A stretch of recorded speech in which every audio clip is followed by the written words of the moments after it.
آپ صلی اللہ علیہ وسلم نے ارشاد فرمایا الصیام جنتن، روزہ ڈال ہے، ما لم یخرقها، جب تک کہ اس ڈال کو پاڑ نہ دے، بالغیبت، غیبت کے ذریعے۔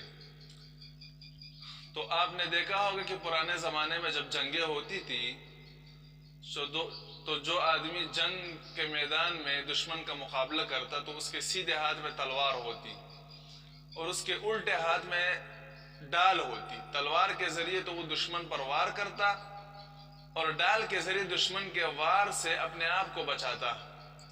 تو مسند احمد میں ایک روایت موجود ہے کہ جب آدمی مر جاتا ہے اور اس کو قبر میں رکھا جاتا ہے تو نماز اس کے دائیں ہاتھ کی طرف کڑی ہو جاتی ہے اور روزہ اس کے بائیں ہاتھ کی طرف کڑی ہو جاتی ہے اور اس کو منکر نکیر کے سوالات اور عذاب وغیرہ سے بچاتی ہے۔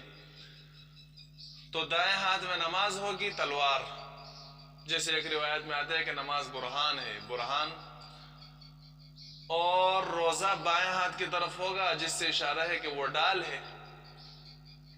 تو روزے کا مطلب یہ ہے کہ وہ ڈال ہے، تو اس سے آدمی شیطان اور نفس کا مقابلہ کرتا ہے۔ شیطان جتنے حملے کرتا ہے انسان پر تو انسان روزے کے ذریعے اپنے آپ کو بچاتا ہے شیطان اور نفس کے حملوں سے۔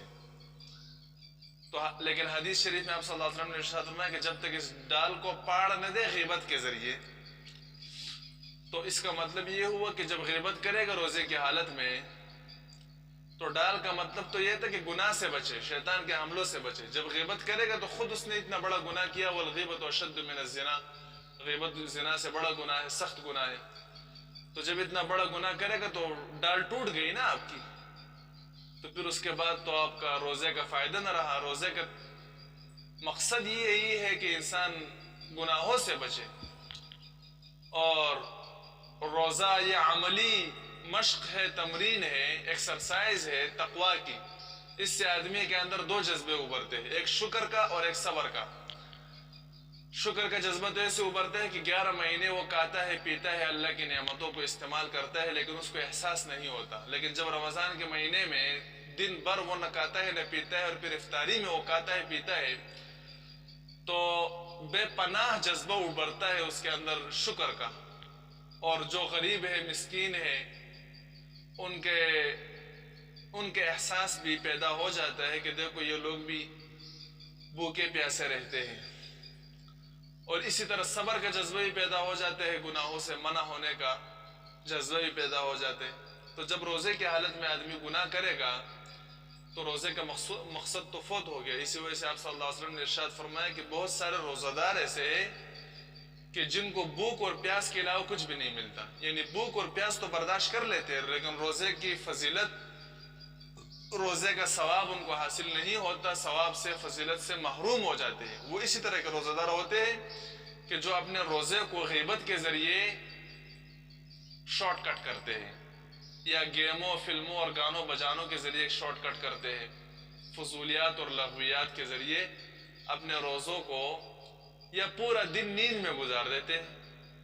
جب پورا دن نیند میں گزارنا ہے تو پھر روزہ کیوں نہ کہا آپ نے؟ روزے کا معنی تو یہی ہے کہ بھئی آپ اللہ کی عبادت کریں، بھوک اور پیاس برداشت کریں۔ اسی وجہ سے تو اللہ رب العزت نے روزہ دن میں فرض کیا۔ اگر روزہ نیند میں گزارنا ہوتا تو رات میں فرض کرتے پھر، تاکہ رات میں آسانی کے ساتھ ہم نیند کرتے۔ دن میں فرض کرنے کا مطلب یہ ہے کہ بھئی دن میں آپ اللہ کی عبادت کریں۔ جب دن ہی کو ہم پورا دن نیند میں گزار دے تو یہ تو روزہ نہیں ہوا، پھر یہ تو خواب کا مہینہ ہو گیا، نیند اور سونے کا مہینہ ہو گیا۔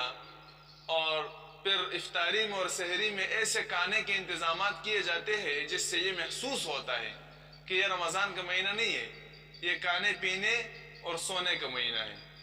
تو یہ بہت بڑی کمزوری ہے، روزے کا جو اصل مقصود تھا، جو اصل مطلب تھا، وہ فوت ہو گیا ہے ابھی۔ اب روزہ جو ہے صرف کھانے پینے کا نام رہ گیا ہے اور سونے کا نام رہ گیا ہے، یعنی افطاری میں دبا کر کھاتے ہیں جس کی وجہ سے پھر اٹھنا اور چلنا مشکل ہو جاتے ہیں، نماز پڑھنا مشکل ہو جاتے ہیں، نماز بھی نہیں پڑھ سکتے، تراویح بھی چھوٹ جاتی ہے۔ تراویح تو پڑھنا روزے کی عبادت ہے، لیکن ہمارے نوجوان تو پہلے تراویح پڑھتے ہی نہیں ہیں، اور اکثر پوچھتے رہتے ہیں کہ بھئی اگر ہم تراویح نہ پڑھے تو ہمارے روزے پر تو کچھ اثر نہیں پڑے گا۔ بہت ہی کمزوری ہے اور جو نوجوان کچھ 2-3 مسجد میں نظر بھی آ جاتے ہیں اکثر بوڑھے ہوتے ہیں تراویح میں. کچھ نوجوان اگر آ جاتے ہیں تو وہ بھی جب 2 رکعت پڑھتے ہیں تو پھر وہ پیچھے جو ہے لیٹے رہتے ہیں, امام کے رکوع کا انتظار کرتے ہیں. جب تک امام رکوع نہیں کرتا اس وقت تک اٹھنے کے قابل نہیں ہوتے. تو یہ ہمارے نوجوانوں کا حال ہے اور یہ ہمارا دینی جذبہ ہے, یہ ہماری دینی حالت ہے. اللہ تعالی ہمیں ہدایت عطا فرمائے اور ہمارے حال پر رحم فرمائے اور روزے کا جو اصل مقصد ہے وہ حاصل کرنے کی توفیق عطا فرمائے.